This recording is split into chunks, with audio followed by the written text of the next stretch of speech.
My name is Madeline Carter, 35 years old, creative director at a media company in Seattle. On the morning of December 23rd, I left my small apartment with a large gift box and a freshly baked cherry pie, the kind my grandmother taught me to make when I was just a kid under 10. I drove nearly 900 miles, crossing 3 states to return to Rapid Falls, a small town in North Dakota I left almost 8 years ago with a promise never to look back. I didn't tell anyone. I wanted to surprise my mom, Teresa, and my younger brother, Caleb, who's 6 years younger than me. I figured they'd be shocked. Maybe, after all these years of me being the only one to keep in touch, sending money regularly, checking on mom's health, paying off Caleb's student loans, and buying birthday gifts for both of them, maybe there'd be a small moment of genuine happiness when they saw me standing on the porch, arms full of Christmas. I'd miss many holidays with them because of work, but I never forgot to send money. This year, I wired an extra $900 at the beginning of December with a note for a special dinner and a little extra for Caleb to fix the car. My mom replied with a short thanks in a text, no emoji, no call. I told myself maybe she was tired. During the drive, I pictured her face when she opened the door, surprised and then bursting into tears, hugging me tight like she did that Christmas leave back in 2015. I imagined Caleb running out, grabbing the gift box from my arms and saying, "Did you really bring me that console, sis?" It took me almost 12 hours to drive through a snowstorm. The tires slipped more than once in Montana. I stopped at a local store in Bismarck to buy ingredients, selecting deep red cherries and premium cinnamon sticks for the pie. I also picked out a forest green wool scarf for Mom. The color she once said brightens my whole face. When I called to let her know I was close, she only said, "Yeah, we're getting dinner ready, no rush." Her voice was flat, not a single exclamation point. She didn't ask if I needed a break or if I'd eaten. When I said I'd brought gifts, she added, "There's nobody new here, don't worry." Still, I kept driving. I thought maybe she was just busy. I thought. Families can be a little distant, but deep down, there's always a bond. I thought I was still Teresa's daughter and Caleb's sister. I reached town around 6 p.m. Snow was still falling lightly. Maple Street, leading to Mom's house, was lined with warm, golden Christmas lights, and I saw the driveway packed. There was a red SUV, a brand new Lexus, and even a sleek Mercedes I'd never seen before. I was surprised. Mom hadn't mentioned any big gathering. I checked my hair in the rearview mirror, reapplied a dark red lipstick, then carried the pie and the bag of gifts toward the 2-story house I grew up in. Christmas music floated out from the window. The scent of roasted turkey and cinnamon drifted in the cold air. I stepped onto the porch, hands slightly trembling from cold and nerves. I rang the doorbell. The door opened. My mom stood there. She wore a black velvet dress, a string of pearls, a glass of red wine in hand. Her eyes scanned me once, then turned cold. "Sorry, I think you have the wrong house." I froze. "Mom, it's me, Madeline." She didn't blink. "I think you're mistaken. No one by that name lives here." And then she shut the door. No explanation, no hug, no Merry Christmas. I remained on the snowy porch, holding the warm pie in my hands. My heart clenched like someone had grabbed it and squeezed. I don't remember how I made it back to my car. I just remember the snow getting heavier, the icy wind smearing the mascara I had carefully applied that morning. The cherry pie I carried all those miles now sat abandoned on the porch, still steaming through its golden crust. I placed the gift bag in the back seat and sat motionless behind the wheel. The porch light kept blinking, laughter from inside spilled into the night, but I, the only daughter of Teresa, was left outside the door like a stranger. I grew up in Rapid Falls. That house used to be where I belonged once. My parents divorced when I turned 16. At the time, I was still in high school, and Caleb had just started 5th grade. The split wasn't dramatic. No legal battles, no shouting, but the cold that followed never lifted. My father, Bruce, moved to Arizona with a woman named Darlene, whom he called his true soulmate. He paid child support on time, but called less and less. Within 3 years, he vanished completely from my life. But Caleb kept getting birthday gifts from Dad and Darlene. I once resented him, but over time I realized Mom held the real keys to our lives. Teresa worked as head nurse at the city hospital. Her shifts ran from 6 a.m. to 7 p.m. She left with a cold lunch and came home with dark circles under her eyes. I learned to cook from YouTube to make dinners for us and Caleb. I tutored him in math, worked weekends at a bookstore to help cover school costs. One time, she collapsed in the living room from exhaustion. I skipped 2 weeks of school to care for her. I didn't complain. I believed. That's what a good daughter does. And after finishing my degree in communications, I didn't leave immediately. I worked for a small marketing firm in Bismarck, just a 45-minute drive from home. Every Sunday night, I brought food home for Mom and Caleb. Sometimes I did her laundry and stayed up late preparing reports for Monday morning. Caleb had just started community college. I paid for his textbooks, gas, even bought him a new laptop when the old one accidentally fell into a lake. So I only moved out when a major firm in Seattle hired me with double the pay. I remember the day I told Mom in the living room. She looked up from the utility bill and said, "Yeah, guess it's time you lived for yourself." Caleb, then 25, still living at home, hugged me and said, "You gotta crush it out there, sis. Prove this family's not all failure."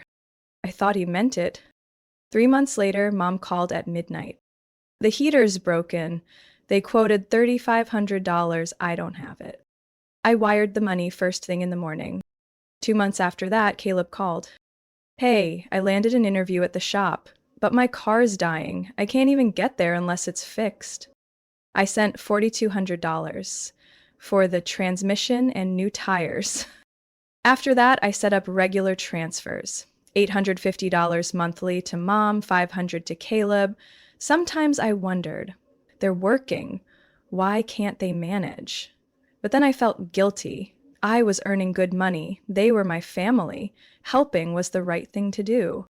I only paused when I started noticing odd changes. Mom had a new sofa set, the kitchen was upgraded, European-style finishes, Caleb posted pictures of a brand new pickup, GPS installed. When I asked, they laughed. "Got a huge sale. Besides, gotta treat yourself sometimes, right?" I convinced myself everything was fine. I was just being sensitive. But when phone calls were cut short, texts went unanswered, and all communications circled back to "can you send more?" I felt something chill in my spine. That chill seeped into every call I made, every bill I paid for them, every flight I booked for Mom that she never used. It was the feeling of being used, but lacking proof to confront it. I had moved to Seattle to live my own life, but my heart was still trapped in Rapid Falls, in the invoices, in my bank statements, in every time I whispered to myself, if I don't help them, who will? I believed love would be returned. I thought I was a good daughter. Until that night, when my own mother looked me in the eyes and said, "Sorry, I think you have the wrong house." I started feeling the distance when our calls became less frequent. At first, Mom would cancel because she was too tired after the night shift. Then Caleb would promise to call back, but never did. Gradually, I became the only one initiating contact. One day, I returned Caleb's missed call during my lunch break. He answered flatly. "Why'd you call back? I just wanted to ask if you could send this month's money early. My card's about to be charged." I paused, keeping my voice steady. "Sure. By the way, did you get the package I sent last week? I included your favorite snacks and a new hoodie." Probably. Haven't opened it, been busy. And that card game you sent months ago? Mom gave it to her friend's kid. I don't really play." I gave a dry laugh. That game had to be ordered from Australia. After Caleb texted, "Man, I wish I had that set," I thought I was doing something meaningful. To them, it was just stuff. Last winter, I came down with severe pneumonia. I was hospitalized for 5 days. The doctor told me to take at least 2 weeks off. I called Mom, still wheezing through the oxygen tube. After a brief silence, she asked, "So you're not coming home for Christmas?" "I can't. I'm in the hospital." That's too bad. Caleb was hoping you'd get NBA tickets this year. And those new headphones. I told him not to expect anything, but he still hoped. Lying in a hospital bed, I got no "how are you feeling?" No "I'll come visit," or even "I'll call tomorrow." Just disappointment over gifts. Still, that year, I sent money. I ordered the presents. I handwrote cheerful holiday cards like everything was fine. I told myself, maybe they're just stressed, tired, preoccupied. Each month, the transfers continued. $850 to Mom, $500 to Caleb. It started to feel like I was paying them to keep my place in the family. I began calling those payments my daughter tax. I texted Mom weekly. Most messages were seen. When she did reply, it was often something random. Mrs. Nancy from the old neighborhood sold her house, or the church is redoing its roof. Never a single question about me. Once, I shared that I was appointed project lead for a major international campaign. The CEO even sent a printed commendation. I sent Mom a photo. No response. 3 days later, Caleb texted. "Hey sis, I broke my phone. Can you help me get a new iPhone?" No congratulations. No, I'm proud of you. Everything they said to me translated into dollar signs. I, at 35, working from morning to night, cooking alone, sleeping alone, living far from home, kept wiring money back like some guilty child making penance for a sin I never committed. One night after work, I walked through the drizzle in Seattle. I stopped by a stone wall covered in handwritten love notes. Amid the clutter, one scribbled line stood out. "No one really forgets you, they just remember you when they need something." I stood in the rain a long time. Many nights I'd look at my bank account and ask, if I stop, will I lose them? But the real question was, if they only stayed because of the money, did I ever really have them? I'm not someone who lives by suspicion. I've always made excuses for Mom and Caleb. I've told friends they're just not expressive or they're too busy to call. I hid the emotional cuts behind layers of success and strength. But at some point, even someone who keeps looking for the light has to admit some rooms just don't have windows. The white painted wooden door shut in my face with a dry click, more brutal than any rejection in words. I stood there on the snow-covered steps, holding a slightly warm cherry pie, gift bag weighing heavy on my other arm. No one opened the door again. No one called my name. Just the music from the speakers inside kept playing. Warm, meaningless, cruel. I stepped back, trying to stay upright in my soaked boots. For a second, I still hoped it was a misunderstanding, that my mother, Teresa, would open the door again, force a smile and say, "Oh, it's you! Come in, sweetie, it's cold out there." But the lights behind the curtains just blinked rhythmically. No one came out. No mishap explained that cold stare or the words, "Sorry, you've got the wrong house." I was there for less than a minute, but it felt like I'd turned to stone in the Dakota snow. As I turned to leave, the door opened again. A tall man appeared. Slicked back hair, charcoal suit, red tie.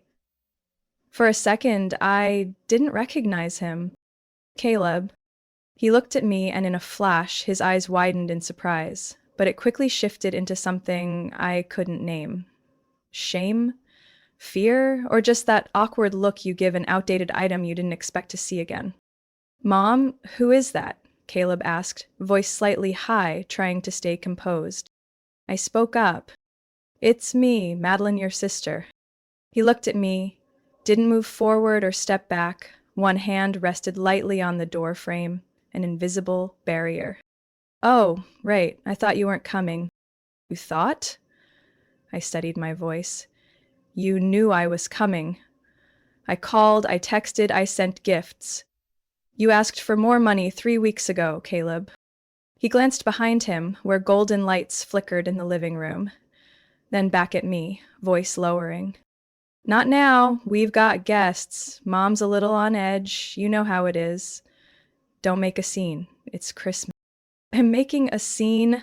I let out a short, bitter laugh as anger rose in my chest.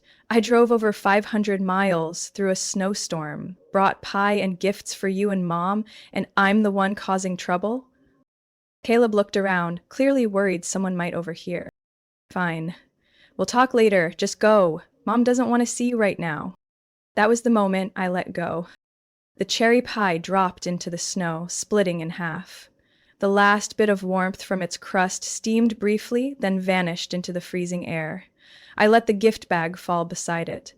One box popped open, revealing the emerald green cashmere scarf I'd picked out with such care. Caleb didn't bend down, he just stood there. In the flickering lights behind him, Caleb was now the man of that house, a house that no longer had space for me. You should be ashamed of yourself, Caleb, I whispered. But maybe you don't even remember what that feels like. I turned away, no one stopped me. As I stepped off the porch, the door shut again. I heard laughter inside, the clink of glasses. Then a familiar voice cut through the barely closed door.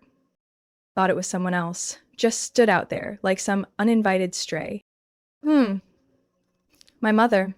No doubt about it, her voice, her tone, her words, as if I was a nuisance, an accident, a stain she was trying to hide from her perfect party. Back in the car, my fingers were so cold I couldn't turn the key. In the rearview mirror, I saw myself. Hair messy, cheeks flushed with cold and grief, mascara smeared like soot. A woman who brought kindness and tradition home, only to be tossed out like trash. That Christmas I received the most valuable gift, the truth. Not pretty, but necessary. I sat in the car for nearly 30 minutes, unable to leave. My hands gripped the steering wheel, trembling. Though I couldn't tell if it was from the cold or the shock, my breath fogged up the windshield in long streaks. Then my phone rang. Caleb's name lit up the screen. I hesitated for a few seconds before picking up. Madeline, are you still out there? His voice was hushed, like he didn't want anyone to hear. I answered, flatly. In the car. Look, don't be mad at Mom, okay? She's just stressed. Tonight's a big deal. There are guests from Palm Springs, even Mr. Jameson, her spa investor. Everything had to be perfect.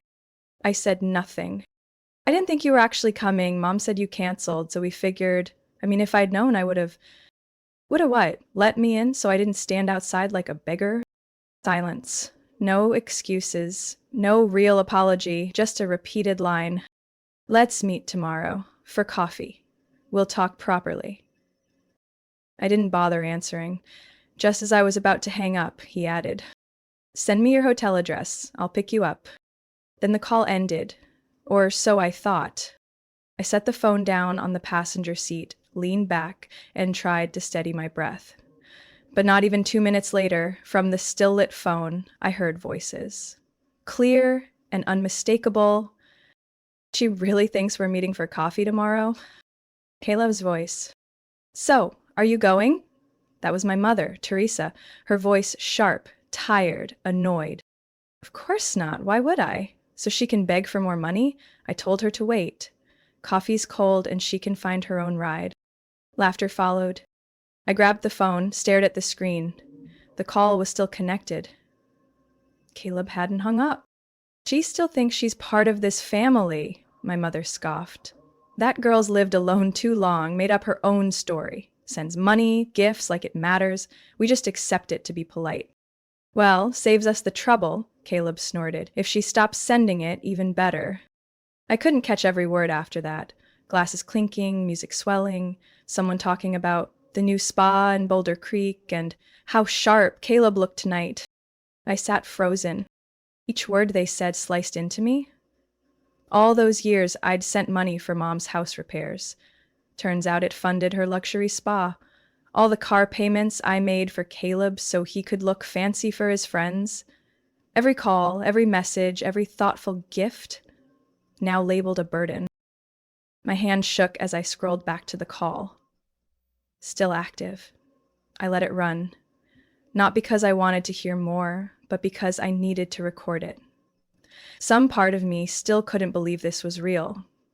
That they, the people I once gave my whole youth to care for, were now calling me a walking ATM. That poor thing who always needs attention. The lonely older sister no one really cares about. She really thinks she belongs, sends a few bucks and thinks she's earned a seat at the table? Caleb's laugh cut through me. "A few bucks?" I whispered as tears slid down my face. I opened my banking app. The numbers stared back at me, painfully precise. $850 per month for Mom, 4 years straight. $500 monthly for Caleb. $3,200 for emergency brake repair. $2,500 for Caleb's friend with cancer. $1,000 for Mom's surprise birthday. Every bit of it was real, and I thought it was love. The call finally disconnected when my phone hit 1% battery. I didn't plug it in. I didn't hang up. I just sat there, alone in the dark, in the snow, with a truth colder than any rejection. They never loved me like family. They only loved what I gave. Here is your American English translation, following your rules for money, time, and natural phrasing for voice narration. I got back to the motel just before midnight. My hands were stiff, my lips cracked, from the cold and from too many things I couldn't put into words.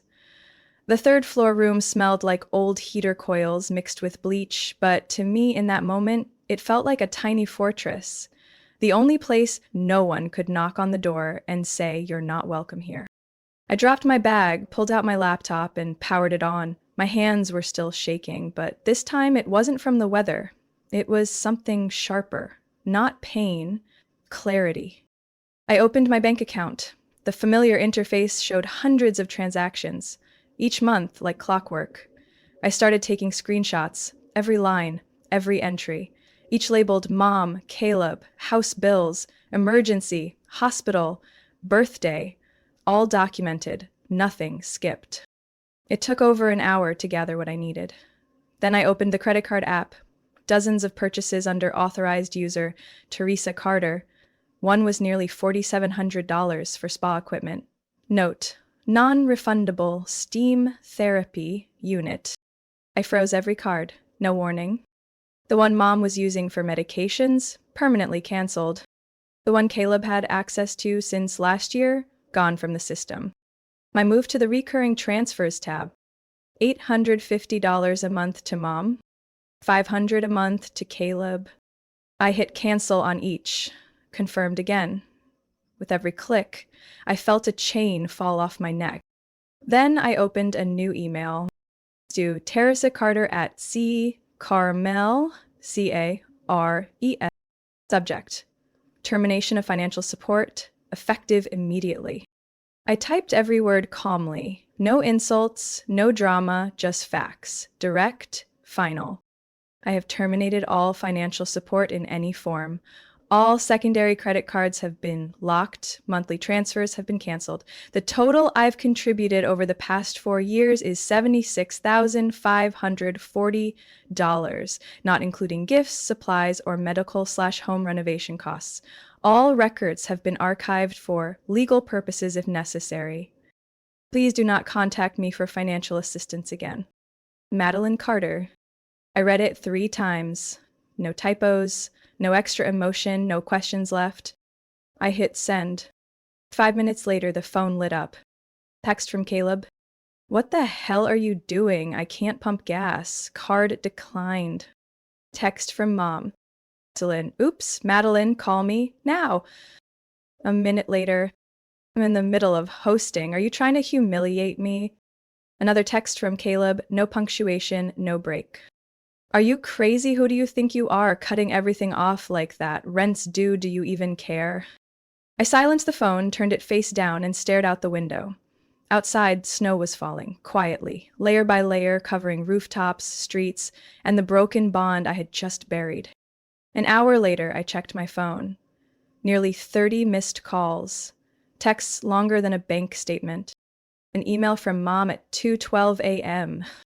"Madeline, you're clearly in emotional distress. What you've done is impulsive and harmful. Families don't cut each other off over money.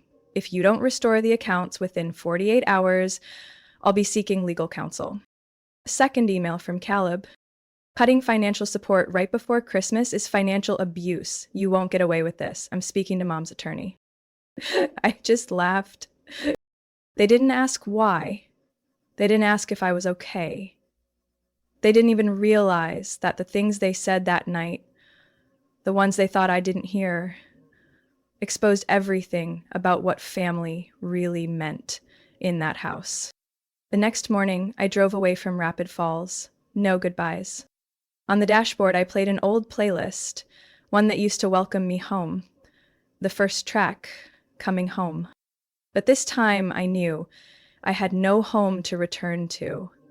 And somehow, I felt freer than I ever had. Here is your English translation in natural American style with spoken-friendly formatting and unit handling as requested. I returned to Seattle on the morning of December 25th. The city was covered in fog, eerily quiet. On the drive back to my small apartment, I didn't play music or make any calls, just let the sound of tires rolling across the icy road soothe the quiet shatter inside me like a lullaby. Nothing had changed in the sixth-floor apartment. The little fake Christmas tree still sat in the corner, and the box of holiday cookies someone gave me was still on the kitchen counter. But I was no longer the same woman who had walked out of this place 3 days earlier. I spent the next 3 days sleeping. No check-ins with work, no email. I put my phone on Do Not Disturb and deleted all contact info for Mom and Caleb. Messages kept coming in, but I didn't read them. I didn't need to know anything else. On the fourth day, I scheduled an online therapy session with Dr. Helen Morse, a therapist a colleague had recommended last fall. Back then, I told myself I didn't need help. Now, I knew better. In that first session, I could only say one thing. My family doesn't need me. They just need my wallet.